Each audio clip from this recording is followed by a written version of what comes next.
একজন নারী রিক্সা চালালেন। এই সমাজে অনেকে এটি খুব স্বাভাবিকভাবে নেয় না। সাধারণত আমাদের সমাজে নারীর রিক্সা চালার বিষয়টি একেবারেই দেখা যায় না, কিন্তু সাজেদা বেগম কেন রিক্সা চালাচ্ছেন, কি এমন সংকট তার? আমরা এসেছি সাজেদা বেগমের বাসায়।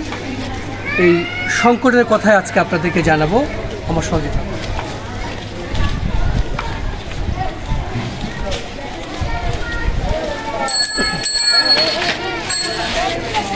ঢাকা উদ্যানের এই বাসায় মূলত সাজেদা বেগম থাকেন। আমরা তার বাসাতে যাচ্ছি। আপা আছেন?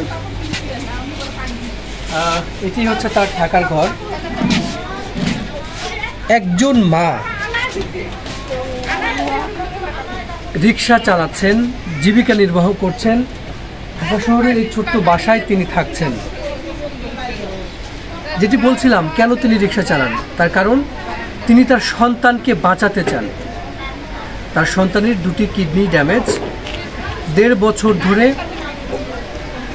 ভয়াবহ এক জীবন বাস্তবতার মুখোমুখি তিনি। আমরা একটু আপা আপনার সাথে যদি একটু কথা বলার সুযোগ পাই, একটু যদি সামনে আসেন, আর একটু সামনে আসবেন। হচ্ছে যে আপনি রিক্সা চালাচ্ছেন, এত কঠিন মানে কি এমন মানে কারণে আপনাকে এই কঠিন কাজ করতে হচ্ছে? এত কঠিন কাজ করতে হইতেছে। আমার মেয়ের 2টা কিডনি ড্যামেজ, সপ্তাহে 2বার ডায়ালিসিস করি। আমার মেয়ের জন্য কি আমার এই কঠিন কাজ বাঁচিয়ে নিতে হইতেছে, কারণ আমি 2বার সপ্তাহে হাসপাতাল গেলে আমার কেউ ছুটি দিব না, কোনো গার্মেন্টস থেকে ছুটি দিব না, কোনো বাসায় কাজ করলে তারা ছুটি দিব না, কোনো যে কোনো কাজ করে কোনো কাজে আমার 2 দিন ছুটি দিব না। তাহলে আমি কি কাজ করব? আগে কি কাজ করতেন আপনি? আগে আমি গার্মেন্টসে চাকরি করতাম। তার আগে আরো কিছু কাজ করতেন? এর আগেও আমি অনেক কষ্ট করছি। এর আগে আমি ইটা বানছি, পাথর বানছি, বাসায় কাজ করছি। তারপরে মেয়েটা বড় হইলে পরে আমি গার্মেন্টসে ঢুকছি। জান আমার মেয়েটা বড় হয়েছে, ভবিষ্যৎ আছে, মান সম্মান আছে, তাই গার্মেন্টসে ঢুকছি, গার্মেন্টসে চাকরি করছি।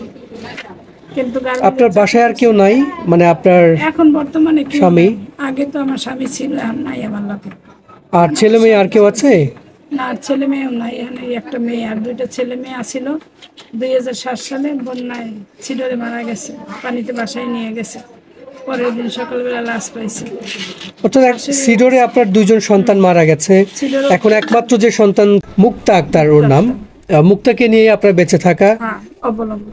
মুক্তার এই কিডনি ড্যামেজের বিষয়টা কখন ধরা পড়েছে? এটা গেল ডিসেম্বরে, মানে এই ডিসেম্বর 23 সালের ডিসেম্বরে আর কি, 22 সালের ডিসেম্বরে ধরা পড়ছে 12 তারিখে। হঠাৎই ওই নাক মুখ ফুলে উঠছে, হঠাৎই মানে এরকমের হয়েছে, পাওয়ার ফুলে উঠছে। পরে আমরা ঢাকা মেডিকেলে কিডনিতে গেছি, শিমুলি কিডনি হাসপাতালে গেছি, রক্ত পরীক্ষা। এখন মাসে ডায়ালাইসিস করতে হয় কয়বার? মাসে 8 বার ডায়ালিসিস করতে হবে, 8 বার? সপ্তাহে 4 বার। আপনার মাসিক ইনকাম কত এখন?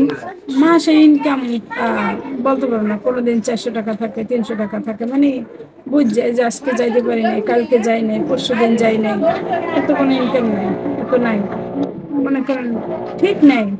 আর মাসে আপনার খরচ কত হয় মেয়ের পেছনে? খরচ মেয়ের পিছনে হয় 25,000। মেয়ের পিছনে 25,000 খরচ হয়। যেমন আপনার 4 থেকে যে মাসে ওষুধ লাগে বা আরো টাকা পয়সা? ওষুধ, যে মাসে রক্ত দেয়, রক্ত তো প্রতি মাসেই লাগে, 1 প্যাকেট রক্ত কিনতে গেলে 4,500 টাকা লাগে। এরপরে ওষুধ লাগে সপ্তাহে 1,500 টাকা। এরপরে মনে করেন ডায়ালিসিসে লাগে 565 টাকা, এরকমের মানে অনেক খরচা আছে। তো মাসে 25,000 পরে। আর আপনার বাসা ভাড়া, খাওয়া, এগুলো সব বাদ। মানে কখনো কি এরকম হয়েছে যে টাকা নাই, ডায়ালিসিস নিতে পারেননি? হ্যাঁ হয়েছে, টাকা নাই, ডায়ালিসিস নিতে পারি না, ডায়ালিসিস নেই না, ওই যে পেটে পানি জমছে, এই কারণে। ডায়ালিসিস সময় মতো না নিতে পারার কারণে পেটে পানি জমে। ওর মানে হার্টেও একটু সমস্যা আছে। হার্টের সমস্যা আছে, হার্টে অনেক সমস্যা, হার্টের ওষুধ খান লাগে 3টা। এখন আবার এই যে নতুন করে কালকে ডাক্তার পরীক্ষা দিছে, পরীক্ষা করাইছি, আবার কালকেও পরীক্ষা করানো লাগবে। কালকে 2,000 গেছে, আবার মনে করেন কালকেও 2,500 যাইব। এই যে রিক্সা চালান আপনি, আপনাকে মানে কথা শুনতে হয় কি? এই সমাজ তো আমাদের হ্যাঁ, সবাই অনেকে অনেক কথা বলে, ছেলে মানুষ দেখলে বলে এই কেমন টিটকেরি মারে, অনেক খারাপ কথা বলে। আবার মনে করেন বলে এই মহিলা আপনি এখানে আসছেন কেন কাজ করতে, অন্য কোনো কাজ পান না? আমি তো অন্য কাজ করতে পারি না, আমার মেয়ের জন্য সপ্তাহে 2 বার যাইতে হয়। আমার সপ্তাহে 2 বার কে ছুটি দিব? তার মানে এই কাজে স্বাধীনতা আছে বলে আপনি এটা করেন। এটা আমার আবার মেয়েকে নিয়ে হাসপাতালে যেতে হয় সপ্তাহে 2 বার। আজকে আমি করতে পারলাম না, মেয়ে অসুস্থ, আমি করতে পারলাম না, মেয়ে নিয়ে হাসপাতাল গেলাম, কাউরে কৈফিয়ত দেওয়া লাগলো না।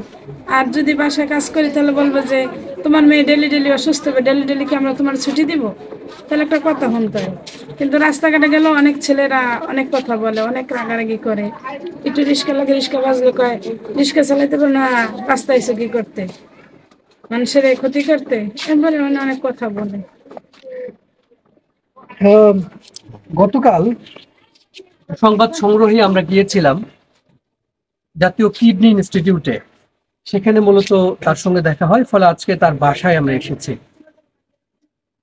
পরিবারে, সংসারে একজন কিডনি রোগী থাকা মানে ওই সংসার একেবারে শেষ হয়ে যাওয়া, ধ্বংস হয়ে যাওয়া, ওই মানুষগুলো সর্বশান্ত হয়ে যাওয়া। এই সমাজ বাস্তবতায় এরকম নিম্ন মধ্যবিত্ত একজন মানুষের পক্ষে একজন কিডনি রোগীর চিকিৎসা কোনোভাবেই সম্ভব নয়। আমি কখনো কারোর জন্য সাহায্যের আর্জি কখনোই জানাইনি, কিন্তু তার জীবন যুদ্ধ, জীবন বাস্তবতা এবং একমাত্র সন্তানকে নিয়ে তার যে যুদ্ধ, সেখানে আপনাদের প্রতি আহ্বান থাকবে, আপনাদের পক্ষে যদি কারো কোনো সুযোগ থাকে তাকে সহযোগিতা করার, সেটাতে আপনারা অংশ নিতে পারেন। আর এমন বাস্তবতায় বাংলাদেশের কেউ না পড়ুক, এমন কঠিন পরিস্থিতির মুখোমুখি আর যাতে কেউ না হয়। ভালো থাকবেন।